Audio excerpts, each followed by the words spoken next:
It's my feel-good breakfast show. A very good morning and welcome back to your Feel Good Breakfast Show Expresso on SABC. Hopefully you're having a very good Monday with us after what has been a very good weekend. And we continue the good vibes here on Expresso by talking about a very cool initiative that our friends at Vital have started off. We know that in trying to build our beautiful rainbow nation, there are many things that we as South Africans, as a community at large, need to deal with. And one of those is the scourge of abuse against women and children. And our friends at Vital have started off the Vital Awards, which promises to award and reward organizations that are really doing something out there to help the cause. Absolutely. We're trying to bring that number, or rather the statistics, down to zero, and asking normal viewers like you sitting at home to nominate organizations that you know of that's helping to fight women and child abuse as well, and just basically honoring people for the wonderful work that they're doing. And I think all of us, I mean, we're testament to what goes on out there. We've been shooting with the Vital Foundation. We've seen the work that they do, and it really is phenomenal work in terms of supporting these organizations. But I mean, which is great that the winning organization, once you've nominated them out there, will be awarded 35,000 Rand for, to support the work that they actually do. And 35,000 Rand is a lot for these organizations. They really can do such good work with it.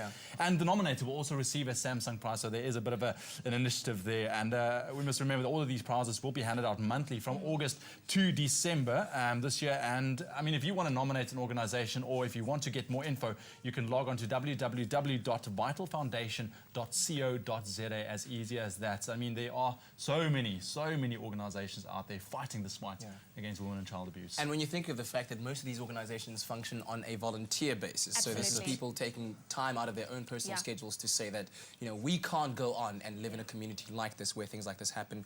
We need to put our hands up and, put our effort into fighting this. And you know why I like this so much is we're asking normal people who know of things that's happening in their communities. These are oftentimes people who don't ask for anything. It's the most thankless job in the world. Like, no one sees it. They're not doing it to be famous, but just that little bit of recognition goes a long way.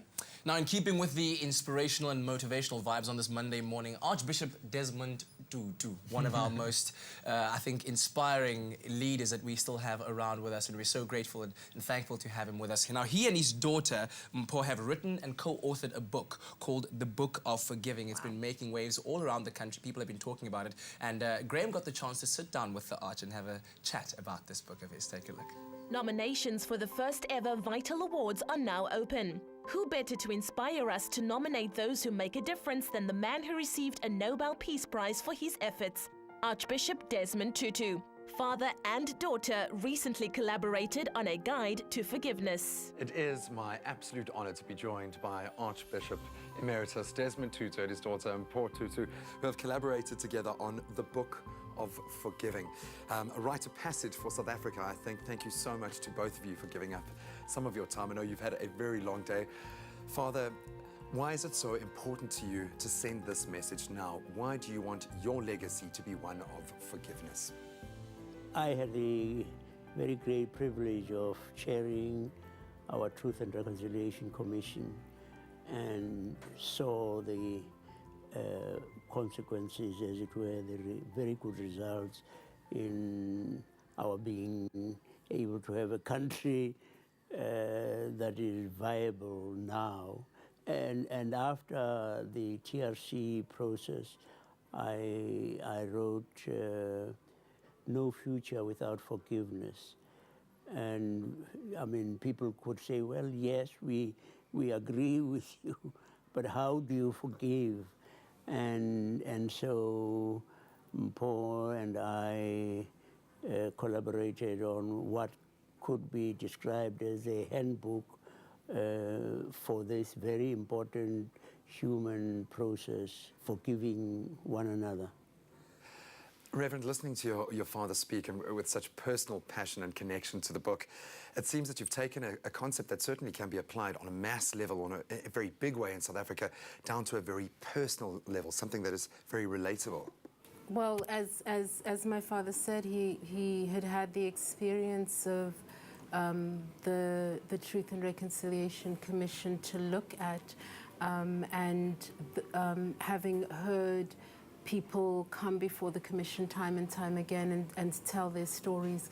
And whether the stories were horrific or whether they were small stories, what was important was to have their story respectfully heard. And that the process of forgiveness is one that works on the smallest scale and works in the largest conflict or context. The process is always the same. If we try to short circuit the process, that's when we get in trouble. Well, it seems like you guys have a lot of fun with each other. What was it like working with your father? Who was the more demanding of the two? He was demanding, I was amazing. Yes, she did most of the work, and I threw out a few ideas. Working with my dad, as you heard here, my father is very affirming and so wonderful to work with in that way. He really does have quite an amazing synthetic mind. Sometimes part of the writing process for us was to say, okay, I need a story that will, so-and-so, such and such, and then he would be able to tell the story and I edit out the ums and ers and, sort of put it onto the page and there it is. So it really does seem like a truly collaborative effort and one that you both absolutely loved. Around this time of the year, we return to the thoughts of Tata Madiba and his focus on, in particular, children and the protection of abuse against women and children. Are we doing enough, Father, in your mind? Sometimes I think I've got to stop reading newspapers, because you get so saddened by the things that the capacity we have for cruelty. I mean, to read that a woman was attacked and robbed, which is bad enough. We have not faced up to just how all of us, without exception, as South Africans, have been damaged by the kind of system that we had. Far too many of us have, in a sense, been dehumanized. When you dehumanize a person, in that process you are dehumanized. So all of us, victim, perpetrator.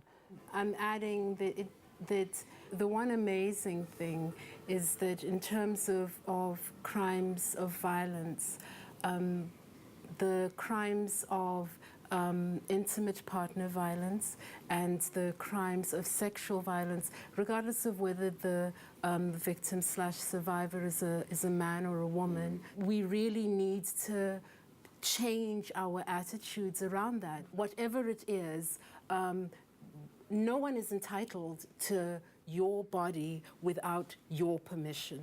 Well, that being said, how important is it then to have organizations like the Vital Foundation putting together awards like the Vital Awards that cast a spotlight onto these organizations such as yourselves that are doing all of the hard work in the sector, that really do create that pedestal for the heroes working in the space?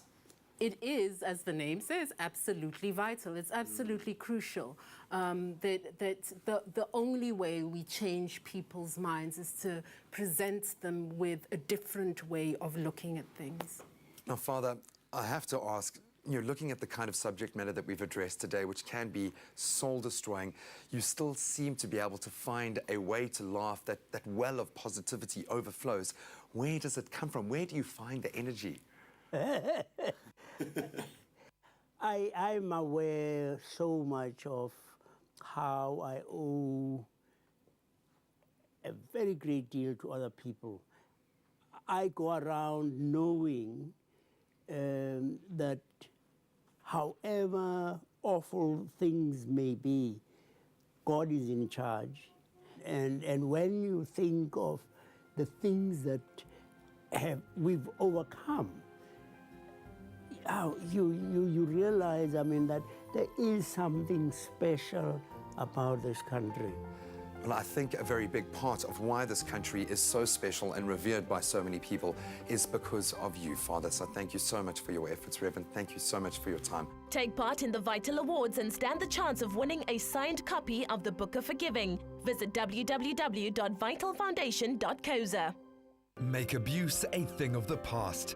Nominate an organization that fights abuse so they can win 35,000 Rand from the Vital Awards.